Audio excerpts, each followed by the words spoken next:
बलूचिस्तान जो कि रकबे के लिहाज से पाकिस्तान का सबसे बड़ा सूबा है, जिसकी पॉपुलेशन 16 मिलियन लोगों पर मुश्तमिल है, क्योंकि आज पाकिस्तान से अलग होकर एक अलग मुल्क बन गया है। बलूचिस्तान की 56% आबादी लिखने पढ़ने से कासिर है। तकरीबन 64% लोगों तक बिजली की रसाई मौजूद नहीं है। जो गैस सिंध और बलूचिस्तान के लोग इस्तेमाल कर रहे हैं, ये गैस भी बलूचिस्तान के डेरा बुक्ती से दरियाफ्त किया जाता है 1952 में, लेकिन ये गैस बलूचिस्तान के 59 से 70% लोगों तक नहीं पहुँच रहा। CPEC जिसके जरिए पाकिस्तान और चाइना के बीच ट्रेड्स होंगी, जो कि ग्वादर बलूचिस्तान में बनने जा रहा है। $46 बिलियन का प्रोजेक्ट है पाकिस्तान और चाइना के बीच, जो कि ग्वादर बलूचिस्तान में बनाया जा रहा है, और वहाँ ग्वादर के 1 लाख से ज्यादा लोगों को पीने का साफ पानी तक नहीं मिल रहा। अब इसी वीडियो में सारे कॉन्फ्लिक्ट को समझते हैं।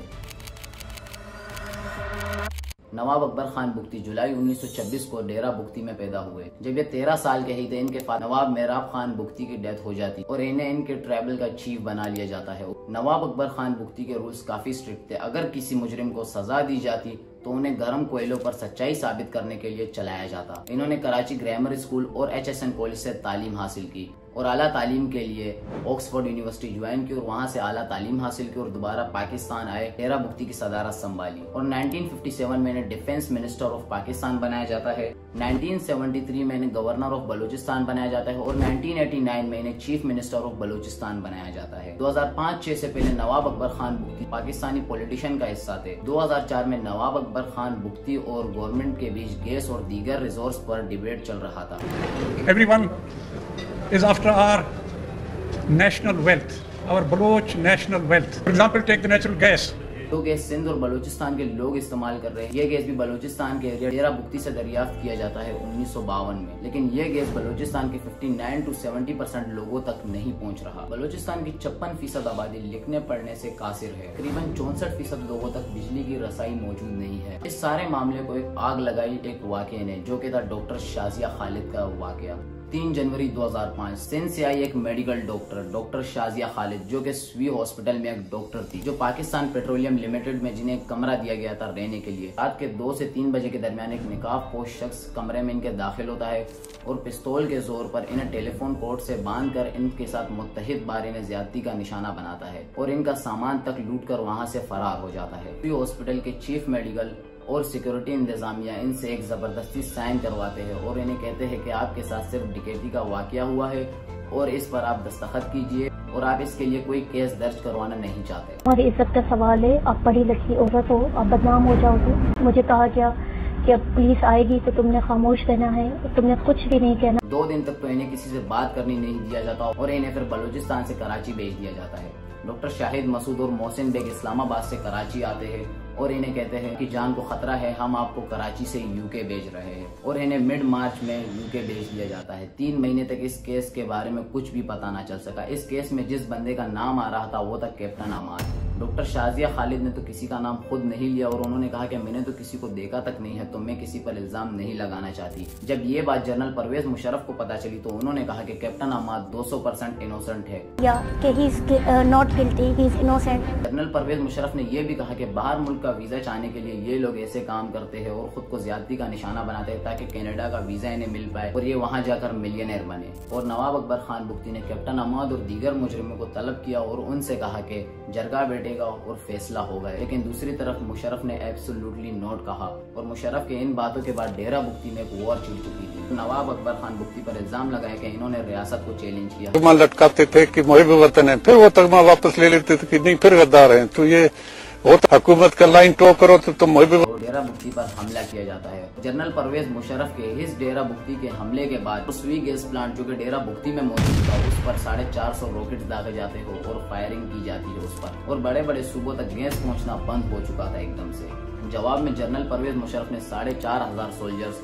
और टैंक्स हेलीकॉप्टर्स भेज दिया डेरा बुख्ती पर हमला करने के लिए और एक बहुत बड़ा हमला किया डेरा बुख्ती पर। और सोल्जर्स ने डेरा बुख्ती के लोगों को कह दिया था कि आप इस डेरे को खाली कर दो। और इस हमले के बाद 1,60,000 लोग बेघर हो चुके थे। और इस सब मामले के बाद चौधरी शुजात आते हैं नवाब अकबर खान बुख्ती के डेरे में और 3 से 4 घंटे तक इनसे बातचीत चल रही थी नवाब अकबर खान बुख्ती की, चौधरी शुजात, जिसके वालिद पर नवाब अकबर खान बुख्ती का एक बहुत बड़ा एहसान था पहले से। 3 से 4 घंटे के मुज़ाकरात के बाद लोगों को ये लग रहा था कि अब ये मामला हल हो जाएगा। लग भी यही रहा था। चौधरी शुजात ने नवाब अकबर खान बुख्ती को ये कहा कि जनरल परवेज मुशर्रफ आपसे 1-on-1 मिलना चाहते हो, और नवाब अकबर खान बुख्ती राजी भी हो चुके थे और उन्होंने हाँ भी कह दिया था। और चौधरी शुजात हुसैन के इस्लामाबाद जाने के बाद 2 दिन बाद एक हेलीकॉप्टर भेजा जाता है नवाब अकबर खान बुख्ती को तलब करने के लिए। कुछ ही देर बाद नवाब अकबर खान बुख्ती को कॉल आती है, इस हेलीकॉप्टर में टेक्निकल फॉल्ट है, और आधे घंटे बाद वही हेलीकॉप्टर फिजा में उड़ता हुआ जा रहा था। नवाब अकबर बुख्ती का ये कहना था, क्योंकि जनरल परवेज मुशर्रफ ने अब नवाब अकबर खान बुख्ती को मारने का फैसला कर लिया था। और कुछ ही दिन बाद नवाब अकबर खान बुख्ती के एग्जैक्ट लोकेशन पर एक हमला किया जाता है और नवाब अकबर खान बुख्ती उस हमले में बच जाते हैं। इसी वाक़ये के बाद नवाब अकबर खान बुख्ती अपने कुछ साथियों के साथ डेरा बुख्ती से 150 किलोमीटर दूर कोलू की पहाड़ियों की तरफ जाते हैं, जो कि एक अननोन लोकेशन पर वो रह रहे थे। वहाँ पर कुछ ही दिनों बाद जनरल परवेज मुशर्रफ का हेलीकॉप्टर कोलू की पहाड़ियों के ऊपर से गुजर रहा था। 4 रॉकेट्स दागे जाते हैं और कुछ फायरिंग की जाती है, लेकिन वो हेलीकॉप्टर बच कर निकल जाता है। इसके पीछे एक आर्मी हेलीकॉप्टर आ रहा था, उस पर भी इसी तरह हमले किए जाते हैं और वो हेलीकॉप्टर भी बचकर वहाँ से निकल जाता है। जनरल परवेज मुशर्रफ ने कोलू के इलाके में बिल्कुल मीडिया का जाना बंद कर दिया था और एक बहुत बड़ा ऑपरेशन उसी इलाके में शुरू कर दिया, और वो ऑपरेशन चंद माह तक चलता रहा। जनरल परवेज मुशर्रफ ने ये कहा कि इन्हें हम ऐसा हिट करेंगे कि इन्हें पता भी नहीं चलेगा कि इन्हें कहां से हिट किया गया है, और ये कॉन्फ्लिक्ट 7 माह तक चलता रहा। और 26 अगस्त 2006 को ये केस कोलैप्स कर जाता है। नवाब अकबर खान बुख्ती अपने कुछ साथियों के साथ एक बॉम्ब एक्सप्लोजन में शहीद हो जाते हैं, और कुछ आर्मी ऑफिसर्स और सोल्जर्स भी इस बॉम्ब एक्सप्लोजन में शहीद हुए। 26th of August, Akbar Bukhti got killed in an operation. अब तक ये कंफर्म ना किया जा सका कि ये एक्सप्लोजन आर्मी की जानिब से किया गया था या नवाब अकबर खान बुख्ती के साथियों की जानिब से। और इसके बाद जनरल परवेज मुशर्रफ कहते हैं कि कोई गलती नहीं हुई, जो हुआ सही हुआ बलूचिस्तान में नवाब अकबर खान बुख्ती के साथ। कोई गलती नहीं हुई, बिल्कुल सही हुआ जो बुख्ती का वहाँ हुआ है बलूचिस्तान में। और कहने लगे कि दोबारा वही करूंगा और वैसे ही करूंगा अगर रियासत को चैलेंज करेगा कोई। ऐसी बात हुई, दोबारा वही करूंगा, दोबारा वैसे ही पूछ लेंगे। तारीख में बलोचों को धोखे ही दिए गए हैं। 1960s में नवाब नौरोज खान का वाकया देख लो। अयूब खान की 1 यूनिट पॉलिसी, जिस पर नवाब नौरोज खान ने पहाड़ों की तरफ जाकर बगावत का ऐलान कर दिया था। जनरल तिक्का खान की रियासत में दौदा खान, जो के भतीजे थे नवाब नौरोज खान के, उन्होंने नवाब नौरोज खान को कहा कि आप पहाड़ियों से नीचे आ जाओ, गवर्नमेंट मुज़ाकरात के लिए मान चुकी है, आपसे मुज़ाकरात करना चाहती है, और इन्हें कुरान का वास्ता देकर पहाड़ों से नीचे बुलाया जाता है। और इनके फैमिली के 5 मेंबर्स और इनके बेटे को फांसी दे दी जाती है। 5 साल तक इन्हें जेल में रखा जाता है और 80 साल की उम्र में जेल की कोठरी में ही ये मर जाते हैं। महारंग बलोच और समीदीन बलोच जब पीसफुली प्रोटेस्ट करने जाते हैं इस्लामाबाद, तो नामालूम अफराद आकर रात के अंधेरे में फायरिंग करते हैं और वहां से चले जाते हैं। और ISPR ने भी महारंग बलोच को दहशतगर्दों की एक प्रॉक्सी कह दिया। मैं आपको ये वाजे कर दूं, ये बलोच यकजहती कमेटी और इसकी नाम नेहाद लीडरशिप दहशतगर्द तंजीमों और क्रिमिनल माफियाज की एक प्रॉक्सी है। It is nothing more than that. Video आपको अच्छी लगी हो तो वीडियो को लाइक और चैनल को सब्सक्राइब कर देना। मिलते हैं इंशाल्लाह अगली वीडियो।